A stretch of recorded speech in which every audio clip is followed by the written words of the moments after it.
Pertama-tama saya mengucapkan terima kasih kepada Kak Mukmin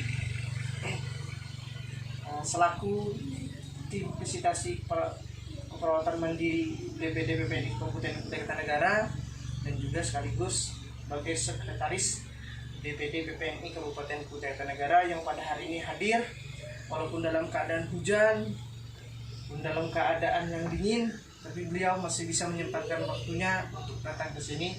Saya tidak bisa mengatakan apa-apa lagi Kak Mukmin, hanya ucapan terima kasih dan doa yang sebaik-baiknya untuk Kak Mukmin dan keluarga. Amin. Yang hormati juga Kak Fathudin AMDK selaku Ketua DPK BPNI Mahkamah 1 yang siang hari ini dapat hadir. Saya ucapkan terima kasih juga Kak Udin. Baik, di sini saya ingin menyampaikan presentasi tentang visitasi perawatan mandiri yang saya proses.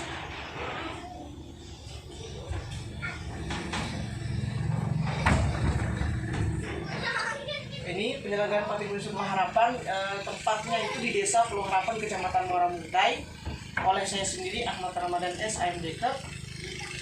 Ini data tersebut tidak tertulis dipresentasikan dalam rangka visitasi praktek mandiri keperawatan di Kutai Kartanegara Sabtu 20 April 2019 Desa Pulau Harapan, Kecamatan Muara Muntai. Adapun visi dan misi.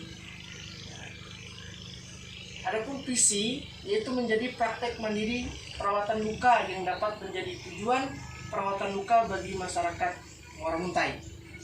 Adapun misi, 1. Melayani masyarakat secara profesional dan dalam pelayanan perawatan luka. Yang kedua, menyediakan fasilitas dan peralatan dalam memberikan pelayanan profesional.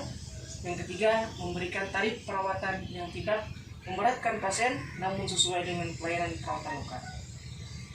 Adapun tujuan dari praktek mandiri yang khusus di perawatan luka, yaitu yang pertama untuk mensejahterakan kesehatan masyarakat sekitar untuk meningkatkan kualitas hidup masyarakat. Yang kedua adalah untuk menerapkan ilmu pengetahuan dalam bidang kesehatan, dalam hal ini khususnya adalah di bidang perawatan luka.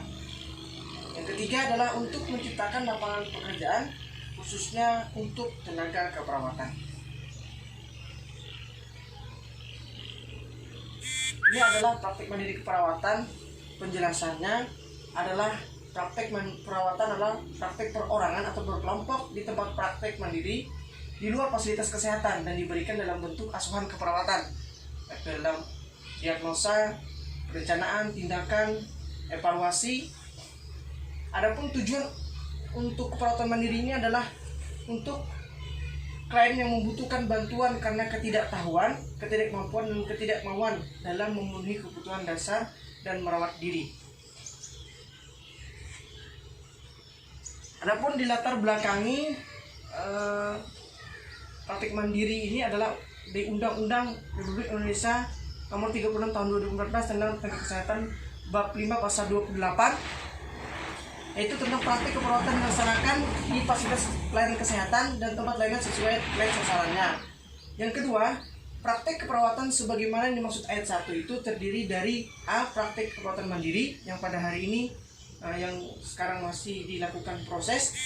Yang kedua adalah praktik perawatan di fasilitas pelayanan kesehatan di puskesmas maupun di rumah sakit.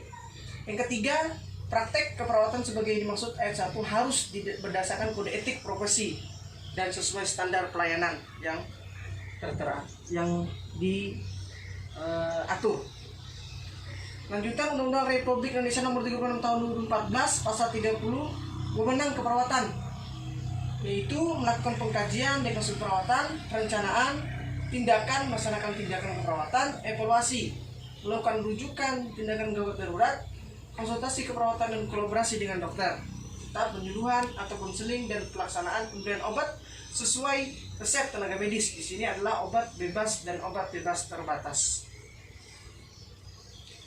Ini mengambil dari Peraturan Daerah Kabupaten Kartanegara Nomor 13 Tahun 2014 tentang praktek keperawatan bagian ketiga pasal kelima, yaitu melakukan terapi keperawatan pada pemenuhan kebutuhan dasar manusia, termasuk terapi modalitas untuk keperawatan jiwa. Yang kedua, melakukan observasi keperawatan kepada klien. Yang ketiga, melakukan terapi komplementer atau alternatif. Yang keempat, memberikan terapi pengobatan dasar sesuai daftar obat, yaitu obat bebas dan obat bebas terbatas. Yang kelima, melakukan tindakan medis terbatas yang merupakan tindakan invasif sederhana. Yang keenam, melakukan planning keluarga berencana, imunisasi, dan hitan tanpa komplikasi. Yang terakhir, yang ketujuh, memberikan penyuluhan konseling, advokasi, dan edukasi keperawatan kepada masyarakat. Nah, ini sudah masuk ke fokus tentang khusus untuk perawatan luka menggunakan dressing modern. Luka adalah kondisi terputusnya jaringan lunak baik saraf, otot, kulit hingga pembuluh darah. Adapun jenis luka itu banyak, ada luka robek, luka lecet, luka tusuk, luka lebam, luka sayat, luka terkena peluru, gigitan, terputusnya salah satu bagian tubuh, dan luka bakar. Adapun yang di samping adalah luka-luka yang sering kita temui dan yang sering paling kita rawat, baik itu luka DM, baik itu luka, nah juga melakukan perawatan luka pada luka kanker. Yang paling sering itu di Samarinda adalah melakukan perawatan luka pada pasien dikobitus, luka dikobitus. Lanjutan tadi, stadium luka itu ada 4 yang perlu sangat dipahami, karena ketika kita memahami stadium luka ini, maka kita akan paham apa dan bagaimana luka itu harus ditata laksanai. Yang pertama adalah lapisan epidermis. Nah, itu ditandai dengan kemerahan pada kulit. Biasanya orang yang kena sengatan matahari yang kulitnya menjadi kemerahan. Yang kedua adalah kulit superficial, itu sudah masuk epidermis dan dermis. Yang ketiga adalah luka sampai mengenai seputar. Yang keempat adalah sudah luka mengenai tendon dan tulang. Ada 4 step. Jadi setiap step itu penanganan berbeda-beda dan menggunakan dressingnya pun juga berbeda-beda sesuai dengan kondisi luka pasien tersebut dan pemeriksaan lainnya. Nah, ini proses penyembuhan luka juga harus dipahami. Fase inflamasi itu 2-5 hari, terjadi hemostatis, itu pembekuan di bagian pembuluh darah, inflamasi ditandai dengan merahan, bengkak, nyeri, dan lain sebagainya. Yang kedua adalah fase proliferasi, itu berjalan 5-21 hari. Ini ditandai dengan tumbuhnya jaringan atau granulasi dan serta penyatuan tepi dan dasar luka. Biasanya warna luka adalah merah muda. Sedangkan pada fase pertama tadi, yang nomor 1 tadi adalah biasanya lukanya kemerahan, merah terang. Yang ketiga adalah fase maturasi, remodeling, itu biasanya berjalan 21 hari hingga 1 tahun atau 2 tahun. Itu biasanya hanya 80% kulit yang luka itu kembali daripada yang semula. Adapun konsep perawatan luka dengan menggunakan dressing modern adalah sistem moist atau lembab. Akan dilakukan oleh Dr. George De Winter tahun 1962. Luka yang dilakukan dengan konsep moist itu 2 kali lebih cepat dibandingkan dengan luka yang kering. Pun kami di perawatan luka biasanya luka yang sudah sembuh itu pasti ada membekas. Membekasnya sangat sangat nampak. Jadi untuk mengurangi bekas luka itu tadi, maka dilakukan tetap menggunakan sistem moist agar bekas luka tersebut bisa lebih memudar. Nah, ini adalah contoh-contoh dressing modern yang kita pakai banyak. Ya, ada silver yang kita sering gunakan itu, film juga sering kita gunakan, hydrogel juga sering, kalsium alginat juga kita sering, putimat sorbat juga kita sering kita pakai sesuai dengan foam juga kita sering pakai sesuai dengan kondisi luka pasien tersebut. Nah, ini adalah salah satu contoh luka yang saya rawat di puskesmas. Ini adalah pasien dengan luka unus lanceratum terjatuh dari motor. Ini lukanya sudah sampai tendon, awalnya tidak begini, ini sudah perawatan yang kedua. Itu sudah sampai tendon, sampai mengenai tulang, Itu riwayat pasien ini adalah kecil, waktu kecil itu luka kombustia atau luka bakar di seluruh tubuh. Jadi keterangan pasien itu lukanya itu walaupun kecil tapi lambat sembuh gitu. Jadi alhamdulillah kurang lebih selama 1 bulan namanya, alhamdulillah, karena juga pasiennya setiap hari mengikuti instruksi kita kapan kontrolnya, kapan baliknya.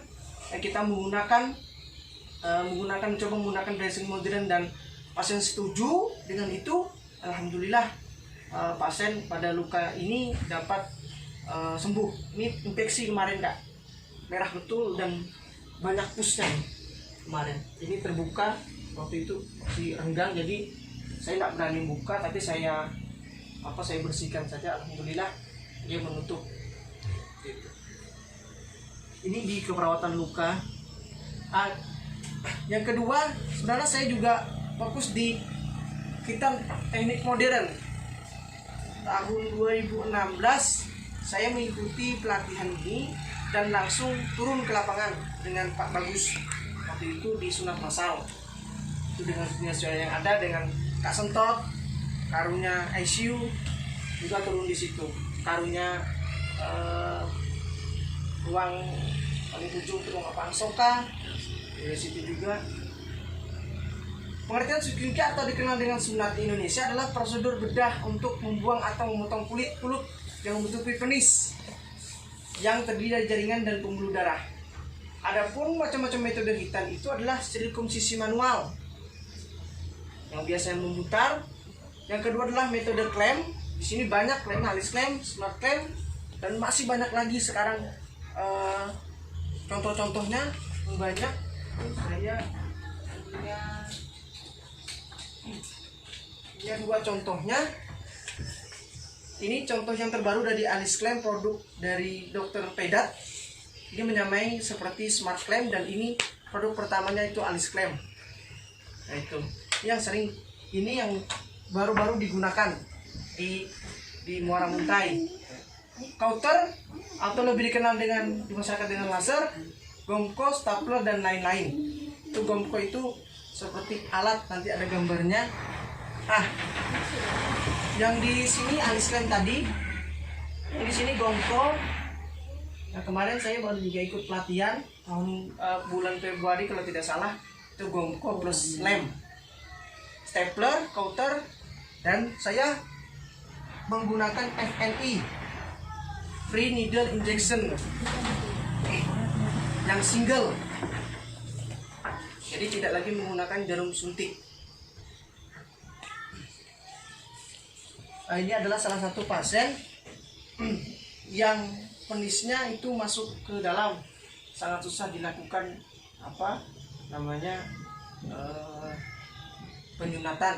Nah, ini proses inflamasi, jadi masih kelihatan bengkak, dan ini mungkin agak kurang tarik mukosanya. Ini adalah sertifikat-sertifikat yang saya miliki. Di atas itu adalah sertifikat-sertifikat luka yang saya ikuti pelatihan. Yang di bawah juga sempat mengikuti pelatihan home care.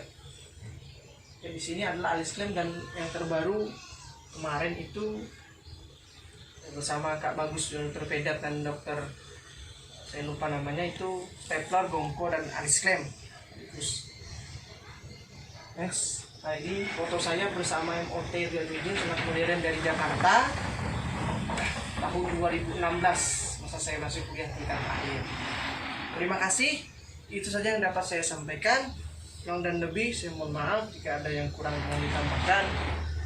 Bila taufiq wal hidayah. Assalamualaikum warahmatullahi wabarakatuh.